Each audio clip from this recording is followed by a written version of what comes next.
श्री स्वामी समर्थ. भक्तांना तारणारा स्वामी कृपा तारक मंत्र हा केवळ मंत्र नाही, तर स्वामींनी भक्तांना दिलेले आश्वासन आहे. स्वामींनी भक्तांना दिलेला हा तारक मंत्र म्हणजे संजीवनी आहे.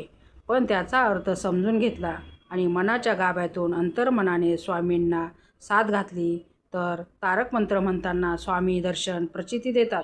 हा भक्तांचा अनुभव आहे. स्वामी म्हणजे स्वतःतला मी. माझ्याजवळ येताना तू तुझ्यातील मीपणा सोडून ये, तरच मी तुला दिसेन, असेच जणू त्यांना सुचवायचे आहे. जगाच्या कल्याणासाठी संतांच्या विभूती स्वामींनी देह ठेवताना भक्तांना वचन दिले, जो माझे नाम घेईल, खऱ्या मनाने माझी सेवा करेल, त्याचा योगक्षेम चरितार्थ मी चालवीन. पण म्हणून आपण नुसते बसून राहिलो तर तेच स्वामी हाकलून देतील. प्रपंच सांभाळून परमार्थ करावे हेच अपेक्षित आहे स्वामींना. निशंक हो, निर्भय हो मनारे, प्रचंड स्वामी बळ पाठीशी रे. अतर्क्य अवधूत हे स्मरणगामी, अशक्य ही शक्य करतील स्वामी. कुठलीही शंका घेऊन माझे नाम घेऊ नकोस, माझी सेवा करू नकोस. अत्यंत निर्भय हो, कारण आता तू माझ्यावर सर्व सोपवले आहेस. पण आपण खरंच तसे करतो का? नाही.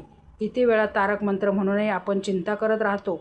ज्या क्षणी आपण तारक मंत्रात दिल्याप्रमाणे कुठलेही भय न ठेवता आणि कुठलीही शंका न घेता तारक मंत्र म्हणू, त्याचवेळी आपल्याला आपल्या पाठीशी असलेली त्यांची शक्ती कळेल.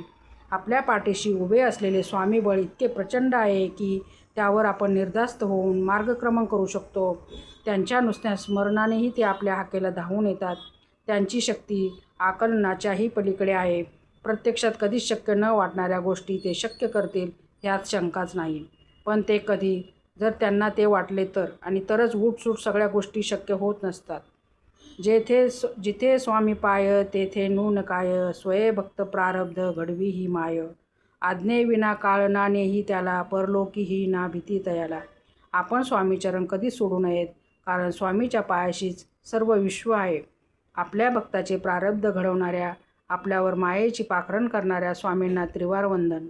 हा इहलोक सोडून परलोकी जायची वेळ आली तरी स्वामी आज्ञेशिवाय आपल्याला प्रत्यक्ष काळही नेऊ शकणार नाही, अशी ही अलौकिक शक्ती आहे. परलोकात सुद्धा आपल्याला भिण्याचे कारण नाही, कारण आपल्या भक्तांना प्रत्यक्षाने सांभाळणारी अशी ताकद म्हणजे स्वामी. उगाची भितोसी भय हे पळू दे, जवळी उभी स्वामी शक्ती कळू दे.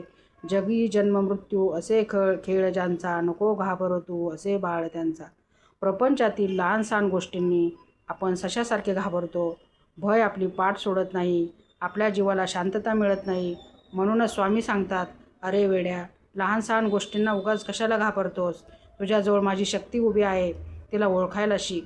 हा जन्म मृत्यूचा खेळ चालूच राहणार आहे, पण आपण स्वामी सेवत आहोत, त्याचे बालक आहोत, याची खूणगाठ मनी ठेव. खरा होई जागा श्रद्धेसहित, कसा होशी त्यावेळी न तू स्वामी भक्त. कितीदा दिला बोल त्यांनीच हात, नको डगमगू स्वामी देतील साथ.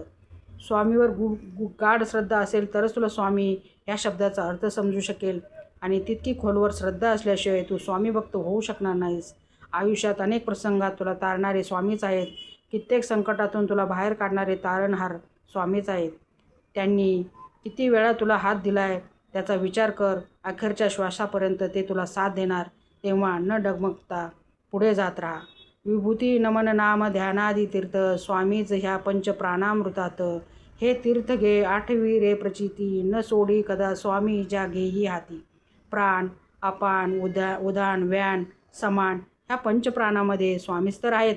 स्वामींची विभूती आणि तीर्थ ह्यात सुद्धा स्वामींचा अंश आहेच. हे तीर्थ घेताना त्यांनी प्रत्येक संकटातून कसे आणि किती वेळा बाहेर काढले, प्रचिती दिली ते आठव. श्रद्धेने मनापासून सेवा करणाऱ्या आपल्या भक्तांचा हात स्वामी कधी सोडत नाही, ही खूणगाठ मनाशी ठेव. श्री स्वामी समर्थ.